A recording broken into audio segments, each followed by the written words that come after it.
নমস্কার বন্ধুরা, ভৌতিক রহস্য চ্যানেলে তোমাদের সবাইকে স্বাগত।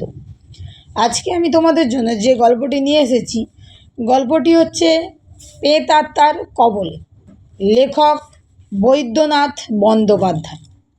তাহলে চলো দেরি না করে শুরু করা যাক। ইংরেজ আমলে আমার দাদু একজন নামকরা ডাক্তার ছিলেন।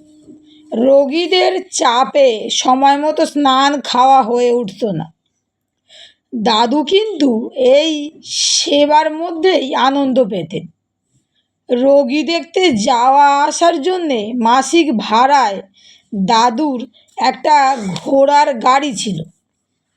মায়ের মুখে শুনেছি সেই সময় বরানগর বা চিতপুর রোড ছিল ঝোপ জঙ্গলে ভরা, লোক বসতি ছিল না বললেই চলে। মাঝে মাঝে একটা দুটো পাকা কিংবা মাটির বাড়ি নজরে আসত। পুকুর, ডোবা, ভাগাড়, কুয়ো, ইদারার প্রচলন ছিল। গাড়ি বলতে একমাত্র ঘোড়ার গাড়ি। সেদিনের কথা মনে পড়তেই মায়ের মুখ থেকে শোনা একটা গল্প মনে পড়ে গেল। ঘটনাটা সত্যি। বর্তমান বরানগরের তাঁতিপাড়ায় দাদুর এক মুমূর্ষু রোগী ছিল।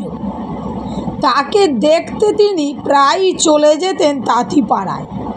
সেদিন সকাল থেকে শুরু হয়েছিল বৃষ্টি। সেই বৃষ্টির মধ্যেই বেলা 10টা-11টার সময় তাঁতিপাড়া থেকে একজন লোক এসে খবর দিয়ে যায় যে রোগীটির অবস্থা খুবই খারাপ, ডাক্তারবাবু যেন একবার যান। দাদু তখন বাড়ি ছিলেন না। দুপুরে ফিরে খবরটা শুনে তিনি বিকেলে সেই রোগীকে দেখতে বেরিয়ে পড়েন। তাঁতিপাড়ার রোগী দেখে ওখান থেকে বরানগর বাজারের কাছে পৌঁছতে প্রায় সন্ধে হয়ে গেল।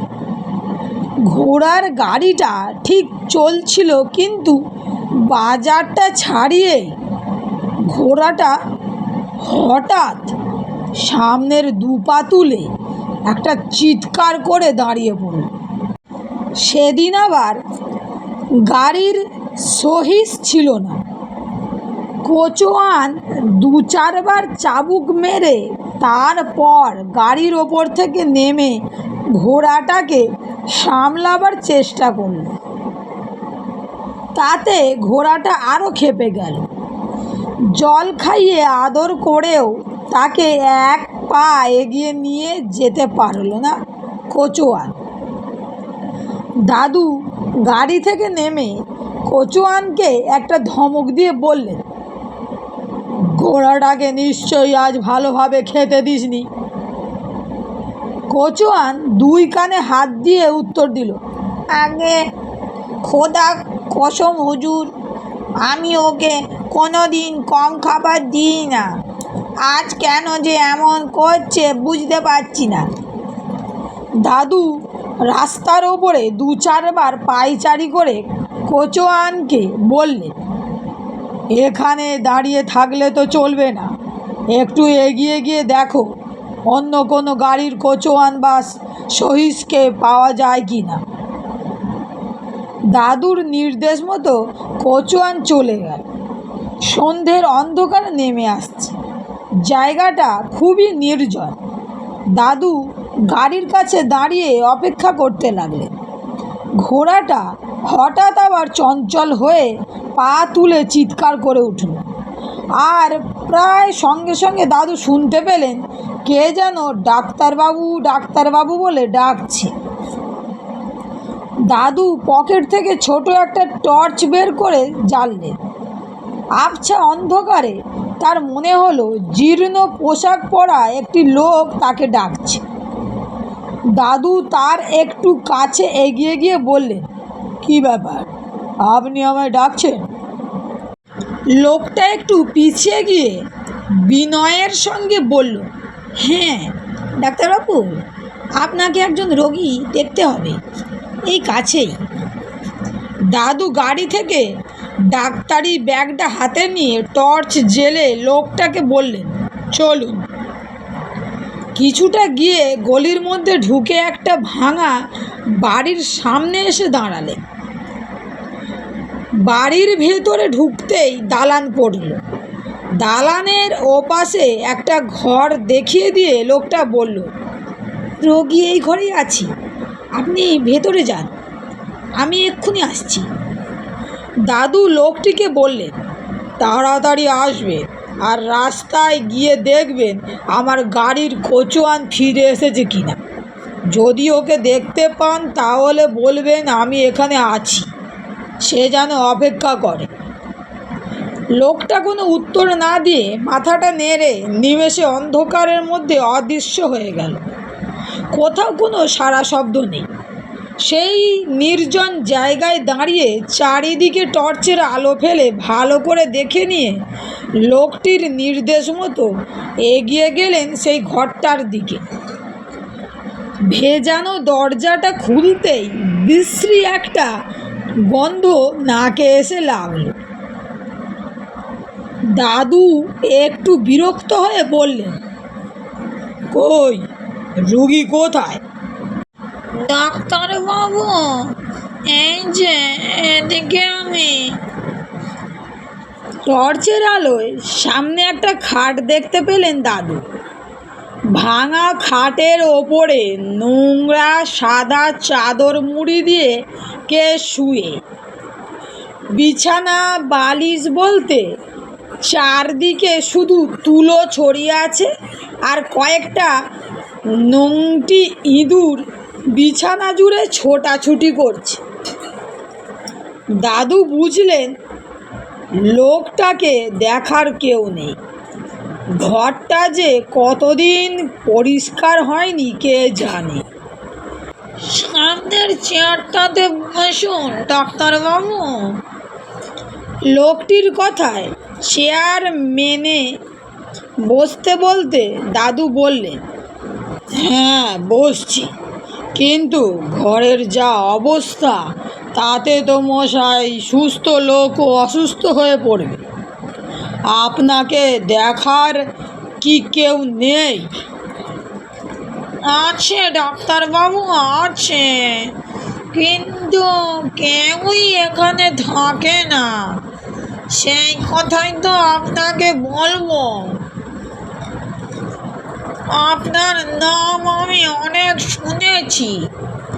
আপনার বাড়িতে অনেক দিন আগে আমার স্ত্রীকে দেখাতে নিয়ে গিয়েছিলাম, আজ আর সে নেই। যে আমায় ডেকে নিয়ে এলো সে কি আপনার কেউ হয়? না না, ও কদিন হলো আমার কাছে এসে জুটেছে। আসলে ও আমার নতুন বন্ধু। আজ দুপুরে ওই আমাকে খবর দিয়ে গেল যে আপনি এদিকে দিয়ে রোগী দেখতে গেছে। আমি তখন ওকে বলেছিলাম যে কোনো উপায়ে হোক ডাক্তারবাবুকে আমার কাছে একবার নিয়ে এসো, তাকে আমার কিছু বলার আছে। এখন অন্য কথা থাক, কি হয়েছে সেটাই আগে জানা দরকার। হাতটা বার করুন, নাড়িটা দেখব, আর মুখের চাপাটাও খুলে ফেলুন।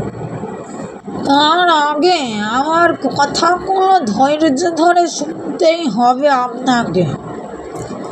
দাদু একটু বিরক্ত হয়ে বললেন, যা বলা তাড়াতাড়ি বলুন, আমাকে আরও রোগী দেখতে যেতে হবে। দাদুর কথায় কর্ণপাত না করে লোকটি ধীরে ধীরে বলল, আপনি যে চেয়ারে বসে আছেন ঘড়ির ঠিক পেছনে দেখুন একটা কাঠের বাক্স আছে। ওর মধ্যে কিছু মূল্যবান কাগজ ও দলিল আছে, কিন্তু এই মূল্যবান কাগজ ও দলিল যাদের প্রাপ্য তাদের কাছে পৌঁছে দেওয়ার ক্ষমতা আমার নেই। ওর মধ্যেই পেয়ে যাবেন দুটো ঠিকানা, একটা আমার ছেলের আর অন্যটা মেয়ের। আপনাকে আমার একান্ত অনুরোধ, ছেলে ও মেয়েকে খবর দিয়ে আমার লেখা মতো ওদের জিনিস যদি ওদের দিয়ে দেন, আমি বিশেষভাবে কৃতজ্ঞ থাকব। দাদু চেয়ারের পেছনে থাকা কাঠের বাক্সটা হাতে তুলে নিয়ে ধুলোভর্তি ঢাকনাটা খুলে দেখলেন বাক্সের মধ্যে দলিল ও কিছু কাগজ রয়েছে। সমস্ত কাগজগুলো বার করে দাদু তার কোটের পকেটের মধ্যে ঢুকিয়ে রেখে বললেন, ঠিক আছে, আমি আপনার ছেলেমেয়ের সন্ধান পেলেই তাদের হাতে এগুলো তুলে দেব। নিন, এবার হাতটা বার করুন, নাড়িটা দেখি কতদিন ভুগছেন। চাদরটা সরে গিয়ে বেরিয়ে এলো একটা মাংসহীন হাত, আর মুখের চাদরটা খুলে যেতেই দাদু দেখলেন একটা কঙ্কালের মুখ। ওই দৃশ্য দেখে দাদু কোনো রকমে ঘর থেকে বেরিয়ে এসে প্রায় ছুটে চলে এলেন রাস্তায়। টলতে টলতে যখন গাড়ির কাছে পৌঁছলেন তখন কোচওয়ান এসে গেছে, কিন্তু ঘোড়াটাকে ঠিক করার মতো লোক না পাওয়ায় সে একাই ফিরে এসেছে। দাদু গাড়িতে উঠে বসতেই ঘোড়াটাও এবারে এগোবার জন্যে পা বাড়ালো। তাই না দেখে কোচওয়ান তাড়াতাড়ি উঠে বসলো নিজের জায়গায়। গাড়িটাও চলতে লাগলো আগের মতো। দাদু গাড়ির থেকে মুখ বাড়িয়ে জায়গাটাকে একবার ভালো করে দেখে নিলেন। তখনই তার চোখে পড়ল অন্ধকারের মধ্যে সেই জীর্ণ পোশাক পরা লোকটা রাস্তায় দাঁড়িয়ে হাত জোর করে তাকে নমস্কার জানাচ্ছে। সেদিন রাতে বাড়ি ফিরেই দাদু সবাইকে এই ঘটনার কথা বলেছিলেন। পরের দিন সকালে মামা ও আরও কয়েকজনকে সঙ্গে নিয়ে বাড়িটা খুঁজে বার করে সেই ঘরটার ভেতরে ঢুকে দাদু দেখলেন কঙ্কালটা তখনও খাটের ওপর পড়ে। একটু খোঁজাখুঁজি করতেই আশপাশ থেকে 2-4 জন লোককে পাওয়া গেল। তারা তো দাদুর মুখে রাতের ঘটনার কথা শুনে বিস্ময়ে হতবাক। একজন জানালো, বাড়ির বুড়ো কর্তা অনেকদিন আগেই মারা গেছেন বলে তারা শুনেছে। বাড়িটাও খালি পড়ে আছে বহুদিন ধরে। ভাঙা বাড়ি আর চারিদিকে ঝোপ জঙ্গল দেখে দিনের বেলাতেও কেউ এদিকে আসে না, তাই কেউই এই মৃত্যুর খবর জানে না। যাই হোক, সকলের চেষ্টায় সেই কঙ্কালটাকে দাহ করে দাদু ও অন্যরা বাড়ি ফিরে এলেন। ঠিকানা দেখে ছেলে ও মেয়েকে খুঁজে বার করতে দেরি হলো না। দাদু তাদেরও সমস্ত ঘটনার কথা জানিয়ে দলিল ও অন্য কাগজপত্র বুঝিয়ে দিয়ে বললেন, ওই বাড়িতে গিয়ে সাধ্য শান্তির ব্যবস্থা করো, যাতে ওনার আত্মা মুক্তি পায়। দাদুর কথা মতো ছেলে ও মেয়ে তাদের বাবার শ্রাদ্ধ করেছিল। দাদুও শ্রাদ্ধের সময় সেখানে উপস্থিত ছিলেন। বন্ধুরা, গল্পটি আজকে এখানেই শেষ। গল্পটি তোমাদের কেমন লেগেছে অবশ্যই আমাকে কমেন্টে জানাবে। আর ভালো লেগে থাকলে বন্ধুদের সঙ্গে শেয়ার করে চ্যানেলটি সাবস্ক্রাইব করে লাইক করে আমার পাশে থেকো। আরও নতুন নতুন গল্প নিয়ে তোমাদের সঙ্গে দেখা করব। তাহলে আজকের মতো বিদায়।